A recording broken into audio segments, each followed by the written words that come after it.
शंकर परसाई का प्रसिद्ध निबंध विकलांग सुधा का दौड़। अभी अभी एक आदमी मेरे चरण छूकर गया है। मैं बड़ी तेजी से श्रद्धेय हो रहा हूँ, जैसे कोई चलतू औरत शादी के बाद बड़ी फुर्ती से प्रतिव्रता होने लगती है। यह हरकत मेरे साथ पिछले कुछ महीनों से हो रही है कि जब तब कोई मेरे चरण छू लेता है। पहले ऐसा नहीं होता था। हाँ, एक बार हुआ था, पर वह मामला वहीं रफा दफा हो गया। कई साल पहले एक साहित्यिक समारोह में मेरी ही उम्र के एक सज्जन ने सबके सामने मेरे चरण छू लिए। वैसे चरण छूना अश्लील कृत्य की तरह अकेले में ही किया जाता है, पर वह सज्जन सार्वजनिक रूप से कर बैठे तो मैंने आस पास खड़े लोगों की तरफ गर्व से देखा। तिलचट्टों, देखो मैं श्रद्धेय हो गया, तुम घिसटते रहो कलम। पर तभी उस श्रद्धालु ने मेरा मेरा पानी उतार दिया। उसने कहा, अपना तो नियम है कि गौ ब्राह्मण कन्या के चरण जरूर छूते हैं। यानी उसने मुझे बड़ा लेखक नहीं माना था, ब्राह्मण माना था। श्रद्धेय बनने की मेरी इच्छा तभी मर गई थी। फिर मैंने श्रद्धेयों की दुर्गति भी देखी। मेरे एक साथी पीएचडी के लिए रिसर्च कर रहा था। डॉक्टर अध्ययन अध्ययन और अज्ञान से नहीं, आचार्य कृपा से मिलती है। आचार्यों की कृपा से इतने डॉक्टर हो गए हैं कि बच्चे खेल खेल में पत्थर फेंकते हैं तो किसी डॉक्टर को लगता है। एक बार चौराहे पर वहाँ यहाँ पथराव हो गया। 5 घायल अस्पताल में भर्ती हुए और वे पांचों हिंदी के डॉक्टर थे। नर्स अपने अस्पताल के डॉक्टर को पुकारती, डॉक्टर साहब, तो बोल पड़ते थे, ये हिंदी के डॉक्टर। मैंने खुद कुछ लोगों के चरण छूने के बहाने उनकी टांग खींची है। लंगोटी धोने के बहाने लंगोटी चुराई है। श्रद्धेय बनने की भयावहता मैं समझ गया था, वरना मैं समर्थ हूँ अपने आप को कभी का श्रद्धेय बना लेता। मेरे ही शहर में कॉलेज के एक अध्यापक थे। उन्होंने अपने नेम प्लेट पर खुद ही आचार्य लिखवा लिया था। मैं तभी समझ गया था कि इस फुहड़पन में महानता के लक्षण हैं। आचार्य मुंबईया वासी हुए हैं और वहाँ उन्होंने अपने को भगवान रजनीश बना डाला। आजकल वह फुहड़ से शुरू करके मान्यता प्राप्त भगवान है।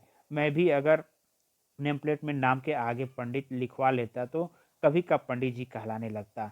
सोचता हूँ लोग मेरे चरण अब क्यों छूने लगे हैं। यह श्रद्धा एकाएक कैसे पैदा हो गई। पिछले महीनों में मैंने ऐसा क्या कर डाला। कोई खास लिखा नहीं, कोई साधना नहीं की, समाज का कोई कल्याण भी नहीं किया, दाढ़ी नहीं बढ़ाई, भागवा भी नहीं पहना, बुजुर्गी भी कोई नहीं आई। लोग कहते हैं वे वयोवृद्ध हैं और चरण छू लेते हैं। वे अगर कमीने हुए तो उनके कमीनेपन की उम्र तो 60-70 साल की हुई।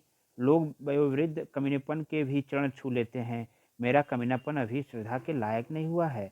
इस एक साल में मेरी एक ही तपस्या है। टांग तोड़कर अस्पताल में पड़ा रहा हूँ। हड्डी जुड़वाने के बाद भी दर्द के कारण टांग फुर्ती से समेट नहीं सकता।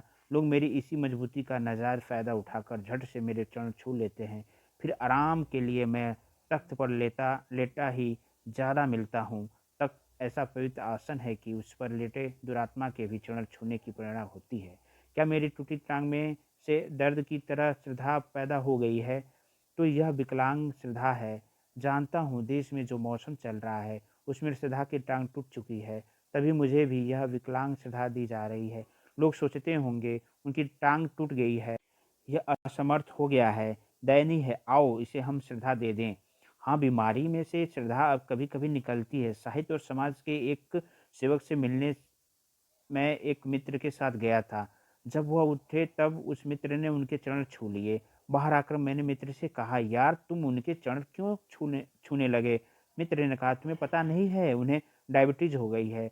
अब डायबिटीज श्रद्धा पैदा करे तो टूटी टांग भी कर सकती है। इसमें कुछ अटपटा नहीं है। लोग बीमारी से कौन फायदे नहीं उठाते। मेरा एक मित्र बीमार पड़े थे। जैसे ही कोई स्त्री उन्हें देखने आती वह सिर पकड़कर कहराने लगते। स्त्री पूछती, क्या सिर में दर्द है? वह कहते, हाँ, सिर फटा पड़ता है। स्त्री सहज ही उनका सिर दबा देती। उनकी पत्नी ने ताड़ लिया, कहने लगी, क्यों जी, जब कोई स्त्री तुम्हें देखने आती है तभी तुम्हारा सिर क्यों दुखने लगता है? उसने जवाब भी माकूल दिया। कहा, तुम्हारे प्रति मेरी इतनी निष्ठा है कि पर स्त्री को देखकर मेरा सिर दुखने लगता है। जान प्रीत रस इतनेहु माही। श्रद्धा ग्रहण करने की भी एक विधि होती है। मुझसे सहज ढंग से अभी श्रद्धा प्रकट नहीं होती, अटपटा जाता हूँ। अभी पार्ट टाइम श्रद्धेय ही हूँ। कल 2 आदमी आए, वे बात करके जब उठे तब एक ने मेरे चरण छूने को हाथ बढ़ाया। यह श्रद्धा एकाएक कैसे पैदा हो गई?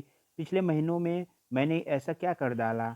कोई ख़ास लिखा नहीं, कोई साधना नहीं की, समाज का कोई कल्याण भी नहीं किया, दाढ़ी नहीं बढ़ाई, भगवा भी नहीं पहना, बुजुर्गी भी कोई नहीं आई। लोग कहते हैं वे वयोवृद्ध हैं और चरण छू लेते हैं। वे अगर कमीने हुए तो उनके कमीनेपन की उम्र तो 60-70 साल की हुई। लोग वयोवृद्ध कमीनेपन के भी चरण छू लेते हैं। मेरा कमीनापन अभी श्रद्धा के लायक नहीं हुआ है। इस 1 साल में मेरी एक ही तपस्या है। टांग तोड़कर अस्पताल में पड़ा रहा हूँ। हड्डी जुड़वाने के बाद भी दर्द के कारण टांग फुर्ती से समेट नहीं सकता। लोग मेरी इसी मजबूती का नाजायज फ़ायदा उठाकर झट से मेरे चरण छू लेते हैं। फिर आराम के लिए मैं तख्त पर लेटा ही ज़्यादा मिलता हूँ। तख्त ऐसा पवित्र आसन है कि उस पर लेटे दुरात्मा के भी चरण छूने की प्रेरणा होती है। क्या मेरी टूटी टांग में से दर्द की तरह श्रद्धा पैदा हो गई है? तो यह विकलांग श्रद्धा है। जानता हूँ देश में जो मौसम चल रहा है उसमें श्रद्धा की टांग टूट चुकी है, तभी मुझे भी यह विकलांग श्रद्धा दी जा रही है। लोग सोचते होंगे उनकी टांग टूट गई है, यह असमर्थ हो गया है, दयनीय है, आओ इसे हम श्रद्धा दे दें। हाँ, बीमारी में से श्रद्धा अब कभी-कभी निकलती है। साहित्य और समाज के एक सेवक से मिलने मैं एक मित्र के साथ गया था। जब वह उठे तब उस मित्र ने उनके चरण छू लिए। बाहर आकर मैंने मित्र से कहा, यार तुम उनके चरण क्यों छूने छूने लगे? मित्र ने कहा, तुम्हें पता नहीं है उन्हें डायबिटीज हो गई है। अब डायबिटीज श्रद्धा पैदा करे तो टूटी टांग भी कर सकती है। इसमें कुछ अटपटा नहीं है। लोग बीमारी से कौन फायदे नहीं उठाते। मेरा एक मित्र बीमार पड़े थे। जैसे ही कोई स्त्री उन्हें देखने आती वह सिर पकड़कर कहराने लगते। स्त्री पूछती, क्या सिर में दर्द है? वह कहते, हाँ सिर फटा पड़ता है। स्त्री सहज ही उनका सिर दबा देती। उनकी पत्नी ने ताड़ लिया, कहने लगी, क्यों जी, जब कोई स्त्री तुम्हें देखने आती है तभी तुम्हारा सिर क्यों दुखने लगता है? उसने जवाब